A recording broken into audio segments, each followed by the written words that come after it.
se escandaliza com as páginas políticas nos jornais de hoje, pode pelo menos ter o consolo de saber que não há nada de novo no ar.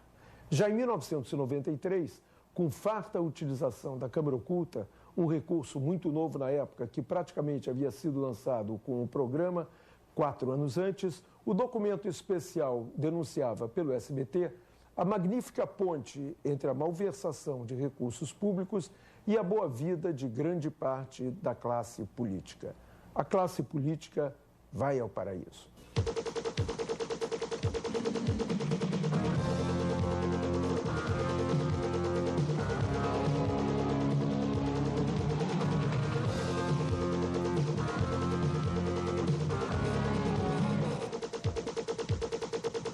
Boa noite. Em tempo de crise econômica e social, é na classe política que se depositam as esperanças de serenidade e reconstrução. Mas nos últimos tempos, a nação tem se perguntado com crescente insistência se a classe política vem desempenhando com eficiência o seu papel.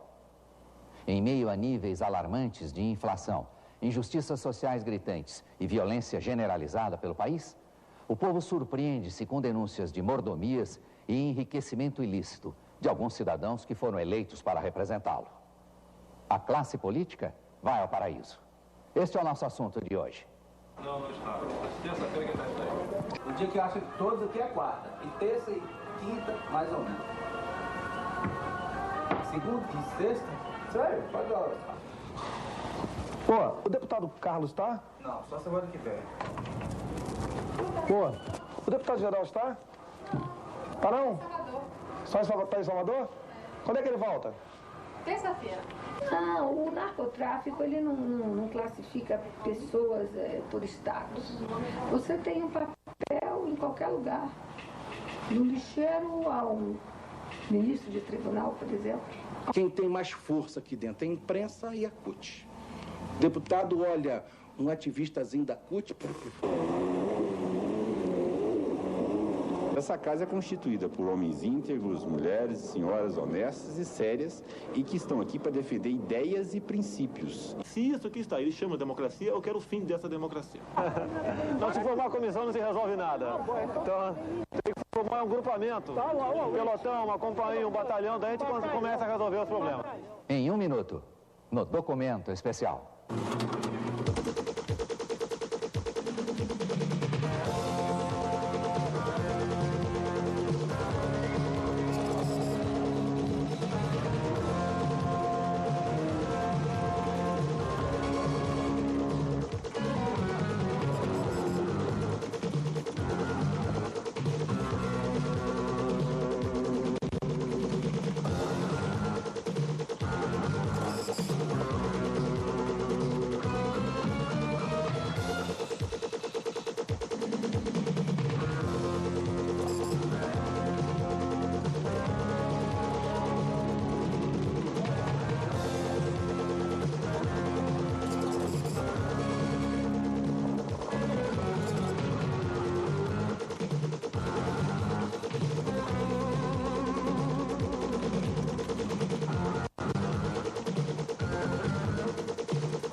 A CPI do PC revelou como a falta de escrúpulos na administração do país pode levar à corrupção e ao abuso do poder. O assalto aos cofres públicos fez despencar a credibilidade da classe política, mas restava o consolo de que o impeachment do presidente Collor gerasse o fortalecimento das instituições democráticas. Um ano depois de sacudir a República em defesa da ética, a classe política volta a ser alvo de fortes críticas e reprovações. Em 1988, o Congresso Nacional vivia um momento histórico. Com o plenário lotado, Ulisses Guimarães saudava a carta, que ele mesmo chamara de a Constituição Cidadã. Com sua longa trajetória de defesa intransigente da democracia, Ulisses era, naquele momento, o grande símbolo da dignidade da classe política. Sempre se falou no Brasil que... Veio a CPI do PC e o impeachment do presidente Collor. O Congresso vivia dias de glória, um tempo de esperança no Brasil e nos próprios políticos. O ano de 1993 viu explodir nas manchetes dos jornais graves denúncias de irregularidades praticadas pela classe política. Entre os abusos, o pagamento de viagens de deputados ao exterior, custeio de moradias, ausência de deputados na Câmara, verbas para tratamento dentário e empréstimos sem juros aos parlamentares. Os escândalos também envolveram o Poder Executivo, quando o Boeing da Presidência da República viajou até Pelotas, no Rio Grande do Sul, para comprar centenas de quilos de camarões. A imagem do presidente da Câmara, deputado Inocêncio de Oliveira, ficou irremediavelmente arranhada. O caso dos poços perfurados pelo Denox na fazenda do deputado se transformou num dos símbolos das mordomias da classe política. Eu acredito que esse desgaste é porque só se divulga a parte negativa da classe política. A parte positiva não é devidamente esclarecida. Eu acredito que não tem um poder mais transparente, mais desarmado do que o nosso. Cada deputado tem cotas para tudo. Cota de correio, cota de telegrama, cota de xerox, cota de tudo. A questão dos imóveis funcionais em Brasília é um tema fundamental na discussão sobre mordomias. A Câmara dos Deputados é proprietária de 432 apartamentos na capital. Muitos imóveis estão fechados, porque mais de 100 parlamentares resolveram optar pelo auxílio moradia, indo morar em hotéis da cidade. Na quadra 302 Norte, vários deputados ocupam mais de um apartamento funcional. Procurados pelo documento especial, os parlamentares não foram encontrados. Concretamente, eu sei de um deputado que mora no mesmo bloco que eu e que usa um apartamento de um deputado já falecido e que ele está acumulando 2 apartamentos, do deputado falecido e o outro que ele tira no nome dele. Quer dizer, mas se eu envio essas perguntas, eu não recebo respostas. Quem é que é o responsável aqui? É o deputado. O documento especial foi até o gabinete do deputado Bessá, responsável pela 4ª Secretaria da Câmara, que cuida da distribuição dos imóveis funcionais. Fiz uma entrevista com alguns políticos, no caso a Regina Gordilho, e ela denuncia que alguns parlamentares estariam utilizando 2 apartamentos. Eu queria fazer uma entrevista sobre isso. Eu não vou falar nada sobre isso, não. Eu já disse que tinha que falar sobre essa coisa. Eu já estou com a paciência bem aqui. Esses deputados deviam vir conversar com a gente para se esclarecer das coisas. Tem uma meia dúzia de deputados que tem 2 apartamentos, porque eles têm uma família numerosa e isso foi esclarecido aqui, a própria decisão da mesa. O deputado se comporta dessa vez, está querendo ser cretino e aviltante, está me entendendo? Eu não vou fazer nenhum pronunciamento nisso, não. Devia ter respeito com ele mesmo. Precisa acabar com esse denúncio no país. Essa desmoralização que está procedendo à Câmara dos Deputados. Até os deputados protestam contra as mordomias desfrutadas pelos seus colegas. O deputado Chico Vigilante abriu mão do apartamento funcional e continua morando num bairro popular de Ceilândia, na periferia do plano piloto. Morar aqui representa uma crítica aos apartamentos funcionais e uma crítica ao comportamento dos políticos brasileiros, que muitas vezes se elege fazendo um monte de promessas aos eleitores e depois que são eleitos vão embora, esquece aqueles eleitores e só voltam ali 4 anos depois, época de eleição. Portanto, eu quis exatamente mostrar que lugar de deputado, de vereador, de senador, de governador é junto com a comunidade. Que a gente acha um absurdo. Para você ver, não é só 1 nem 2 vazios, não, são diversos. Muito apartamento vazio? Tem. A gente sabe que paga, mas não paga só isso daí, né? É um pouco mais. O apartamento é maior do que uma casa? Parece uma mansão. Nosso bolso. Realidade e ficção se misturam na cidade construída para hospedar o poder. Seus principais personagens são os políticos, que representam neste prédio o seu papel. O Congresso Nacional é o grande símbolo da democracia brasileira. Elemento fundamental para o funcionamento das instituições democráticas do país, o Congresso tem sua imagem prejudicada, graças à atuação de uma minoria formada pelos maus políticos. A imponência é a marca de Brasília.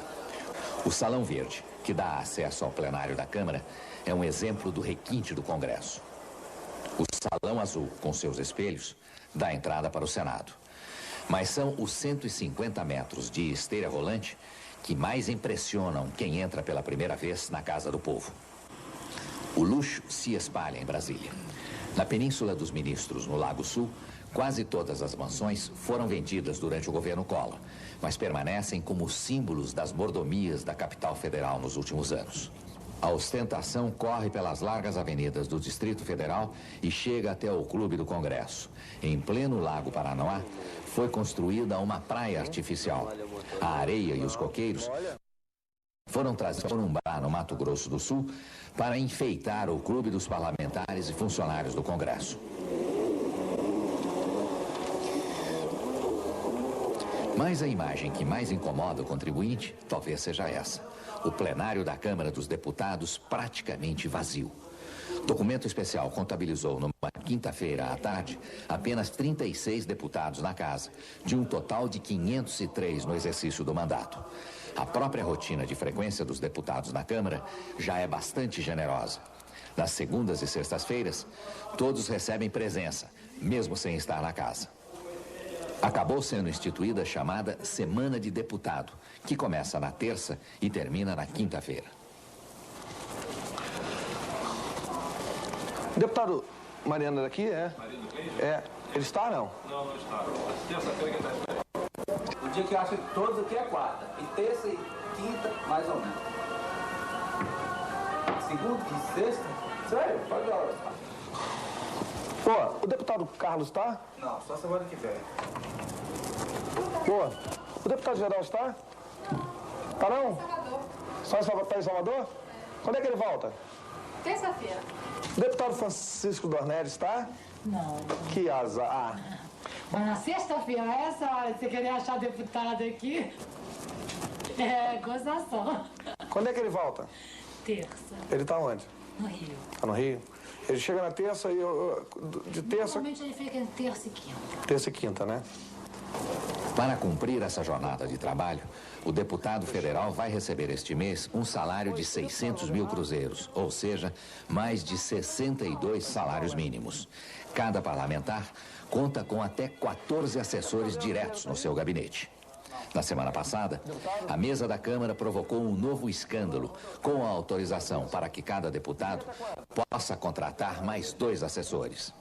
A Câmara Federal poderá admitir 1.006 novos funcionários, sem concurso público, com salário de 148 mil cruzeiros reais cada um. Desconheço totalmente, não é verdade. A Câmara não autorizou a contratação de 1.000 funcionários. Além de toda essa estrutura, os parlamentares ainda podem utilizar os serviços de um instituto privado, que elabora discursos e projetos de lei. Fechado. Existe dentro da Câmara Federal um instituto chamado IPEAC. É uma fundação que usa as próprias instalações da Câmara para fazer seus trabalhos. E qual é o objetivo desses trabalhos? Eu, por exemplo, como deputada, quero um discurso, quero um parecer, quero um projeto de lei. Eu pego um telefone e faço uma encomenda e mando a minha assessora subir, não sei, 2 ou 3 andares, entrega esse pedido. Em algumas horas me chega ao meu poder o projeto ou o discurso pronto, eu apenas pago eu assino esse pedido e a mesa diretora da Câmara paga a essa fundação que chama-se IPEAC, que tem como presidente um ex-deputado. É como se eu fosse hoje uma pessoa... Daqui a pouco você vai ver a história de pessoas que denunciaram as irregularidades de grupos poderosos da classe política. Você vai ver também como os deputados conseguem comprar carros novos financiados com juros bem abaixo do mercado. Você confirmou já quando você soube mais ou menos. É 0,5%. Não aumentou não.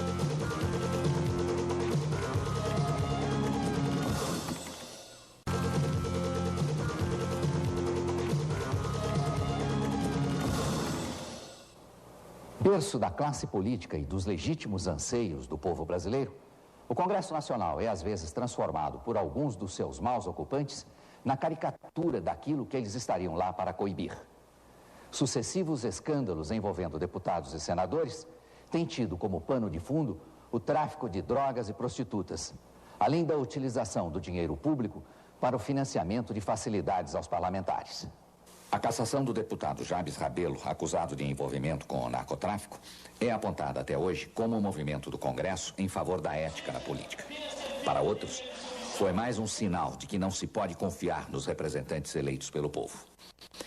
A deputada Raquel Cândido garante que os narcotraficantes continuam instalados no Congresso. Em seu gabinete, a deputada de Rondônia se assustou com a entrada repentina da equipe de documento especial. Eu estou aqui falando com vocês com medo. Eu não sei se vocês não fazem parte do poder do narcotráfico. Claro. Ele é tão poderoso. Boca de fumo na favela, boca de fumo na Ceilândia, boca de fumo no Mocambo, em Rondônia, e pesquisar o narcotráfico dentro do poder e o poder do narcotráfico, as coisas são realmente difíceis, né? E o preço que a senhora está pagando por isso hoje? É caro pelo seguinte, a gente vive constantemente com seguranças, não é? A própria vida íntima da gente passa a não ter nenhuma.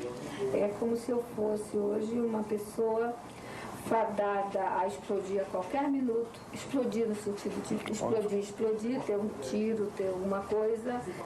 Eu acho que boca de fumo, garoto de rua, é consequência do grande narcotráfico. Esse que está aqui dentro, que passou por aqui. Também, não, que está. Não posso dizer que não está. Como que eu poderia dizer que não está? Que eu não sou hipócrita. Tanto a nível de parlamentares como de funcionários? O narcotráfico, ele não classifica pessoas por status. Você tem um papel em qualquer lugar.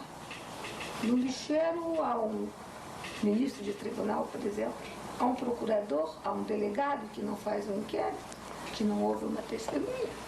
Há um deputado que tem imunidade, bota uma carteira e diz, na minha mala você não olha. O delegado de tóxicos e entorpecentes de Brasília, Teodoro Pereira, confirma a existência do tráfico de drogas no Congresso e diz que a polícia não tem poder lá dentro.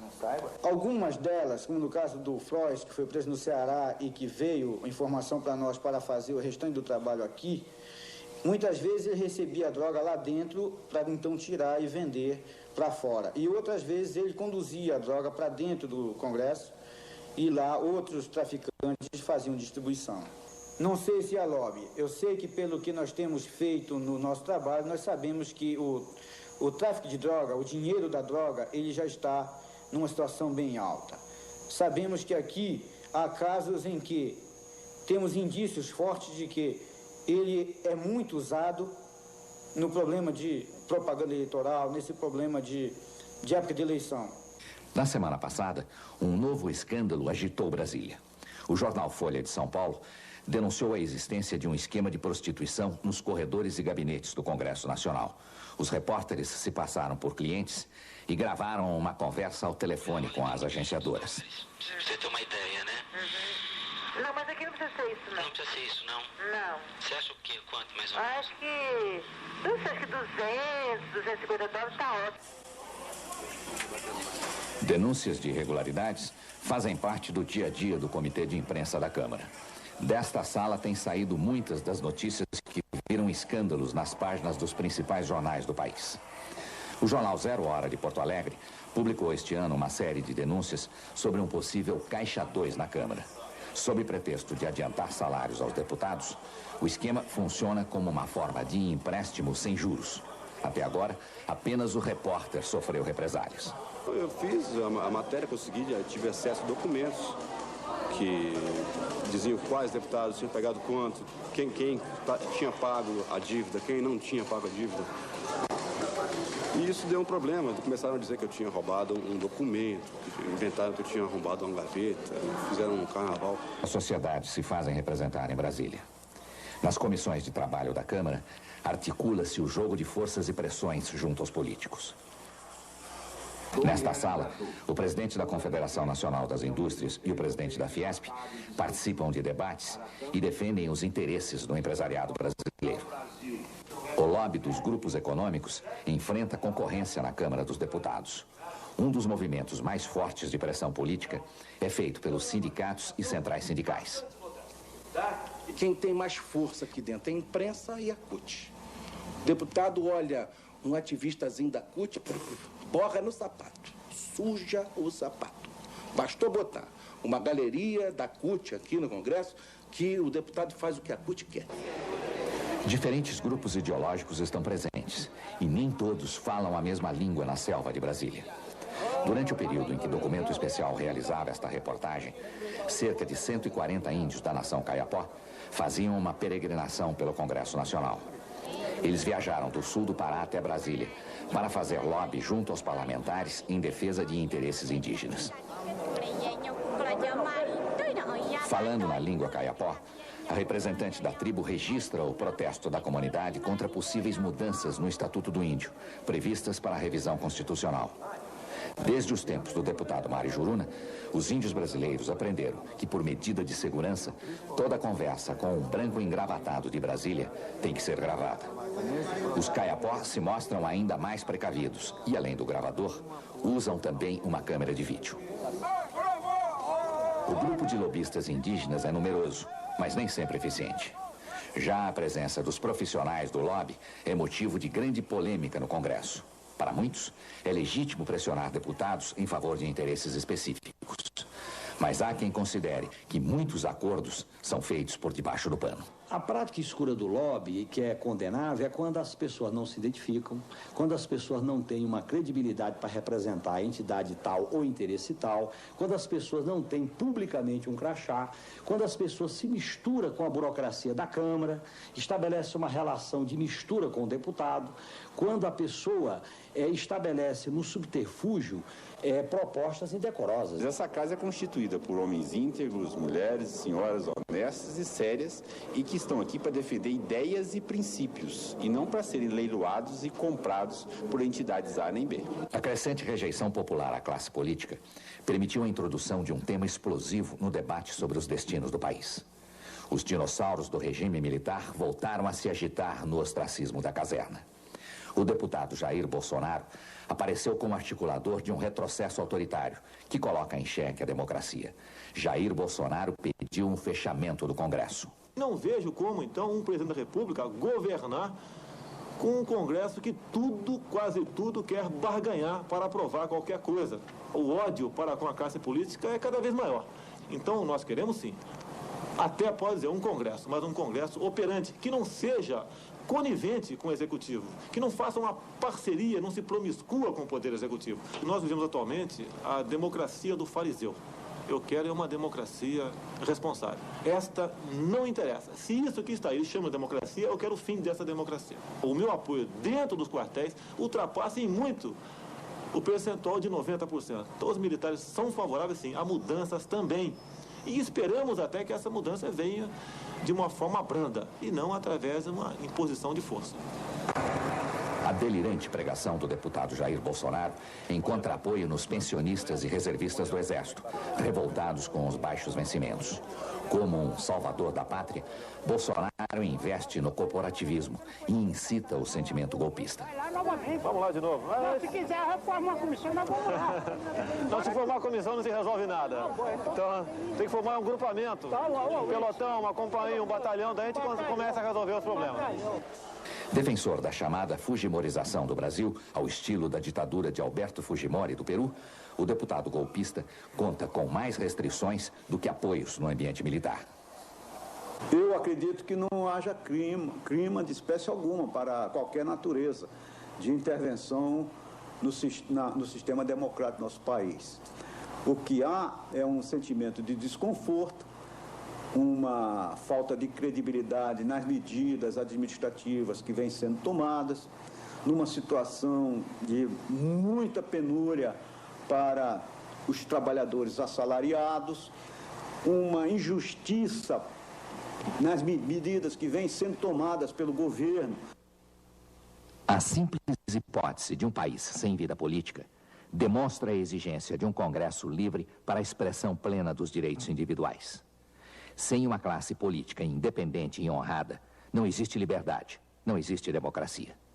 O exercício político não é o dos privilégios, mas o das obrigações com o povo.